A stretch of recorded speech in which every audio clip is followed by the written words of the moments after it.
Assalamualaikum dan selamat pagi anak-anak murid cikgu. Apa khabar? Cikgu berharap semua anak-anak murid cikgu sentiasa sihat semuanya. Okey, cikgu perkenalkan diri cikgu. Nama cikgu, Cikgu Rumaiza binti Abdul Aziz. Cikgu akan mengajar mata pelajaran sains kelas 1 Asyafi'i. Selamat datang cikgu ucapkan kepada semua anak-anak murid cikgu dari kelas 1 Asyafi'i ke kelas PDPI Sains tahun 1. Cikgu berharap semua anak-anak murid cikgu bersedia dan bersemangat untuk belajar sains pada hari ini.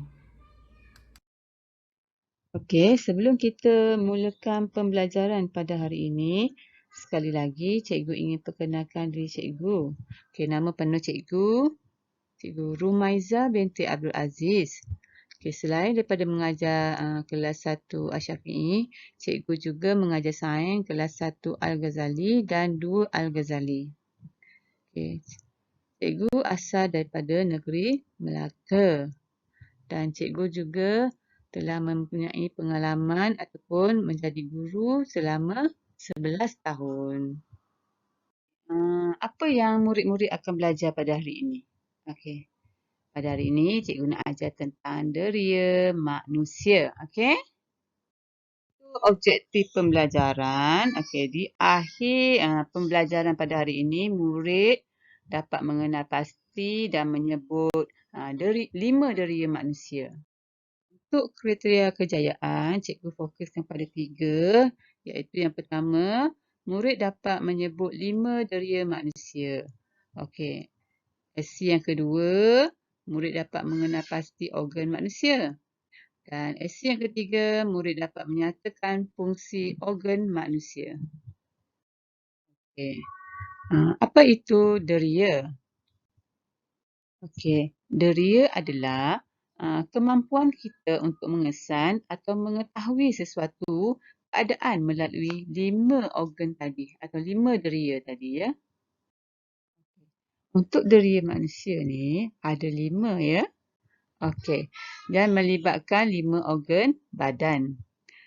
Setiap organ ada fungsinya. Dan deria manusia ini sangat penting. Sangat-sangat penting kepada manusia. Okey, tadi cikgu ada beritahu deria manusia ni ada 5. Jadi, mari kita tengok satu-satu. Okey, yang pertama, deria manusia adalah yang pertama melihat. Okey, yang kedua merasa. Dan ketiga, deria menghidu. Yang keempat, deria mendengar. Dan yang kelima, deria sentuhan. Okey, deria manusia melibatkan juga organ deria. Okey, jadi kita lihat satu-satu. Okey, yang pertama. Okey, gambar apa tu? Tu ada gambar mata. Okey, mata melibatkan deria melihat. Okey, gambar seterusnya. Okey, gambar apa tu? Itu adalah lidah. Okey, lidah melibatkan deria merasa. Gambar seterusnya, gambar apa tu? Gambar hidung. Okey, hidung melibatkan deria menghidu. Gambar seterusnya, gambar telinga.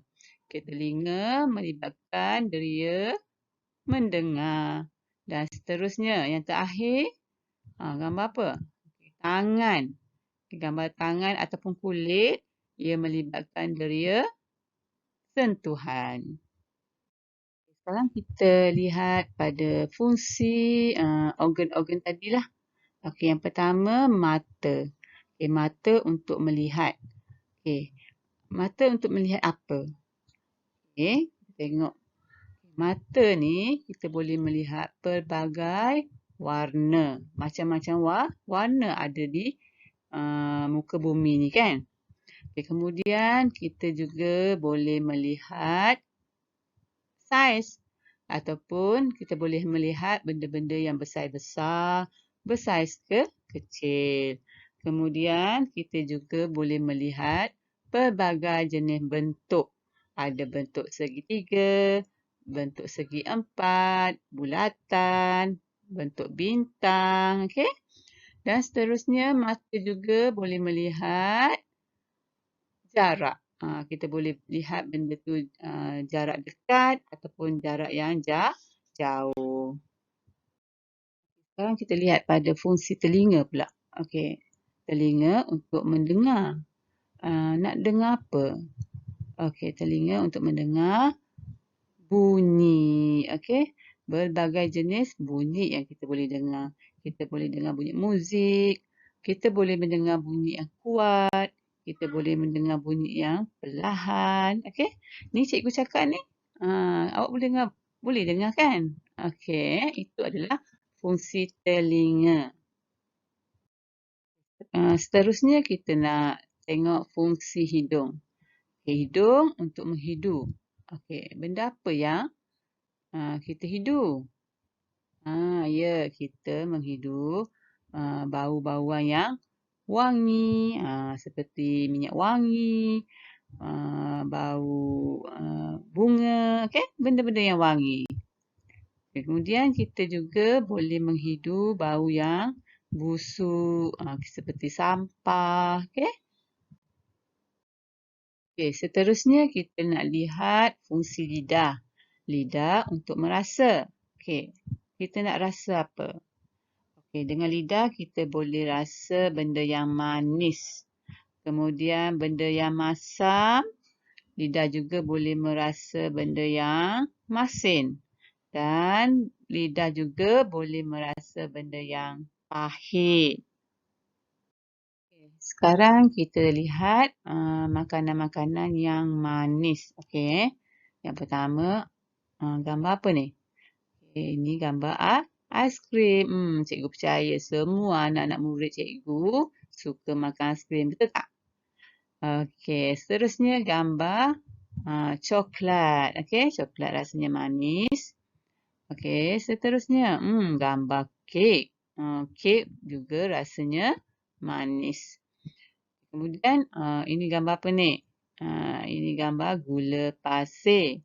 Biasanya ibu-ibu awak buat air minuman menggunakan gula pasir. Dan seterusnya gambar gula-gula. Okey? Dan seterusnya ini adalah susu pekat manis. Ia juga digunakan untuk membuat makanan ataupun membuat masakan dan minuman. Sekarang kita tengok contoh-contoh makanan yang rasanya masam. Yang pertama, buah apple hijau. Buah apple hijau rasanya masam. Okay, kemudian buah oren rasanya masam. Buah mangga muda. Mangga muda rasanya sangat masam. Seterusnya gambar, ni gambar apa ni? Ini adalah gambar asam keping. Asam keping rasanya masam. Asam keping ni digunakan untuk kita gunakan dalam ibu-ibu awak guna untuk masak lah. Okey, ini adalah asam. Asam boy tu. Sangat masam. Dan ini adalah gambar lemon. Lemon rasanya masam. Sekarang kita lihat contoh-contoh makanan yang rasanya masin. Okey, ni adalah ikan kering. Okey, ikan kering biasanya dia rasa masin. Terusnya garam. Ini adalah telur asin. Dan ini adalah kicap masin. Okay, kicap ni dia ada dua. Ada yang kicap manis dan kicap masin. Yang ini adalah kicap masin ya. Okay, kemudian yang terakhir kita lihat makanan yang rasanya pahit. Okay, yang pertama, ini adalah air kopi. Air kopi yang kita tidak letak gula rasanya pahit. Seterusnya, ini adalah serbuk koko. Serbuk koko rasanya pahit. Okey, ini apa? Cikgu mesti anak-anak murid cikgu tak kenal buah apa ni. Ini adalah buah peria. Okey, peria ini adalah salah satu jenis sayur-sayuran. Okey, biasanya ibu awak akan masak buah peria ni dijadikan lauk dan rasa dia adalah pahit. Okey. Okay, ini adalah ubat. Ubat rasanya pahit.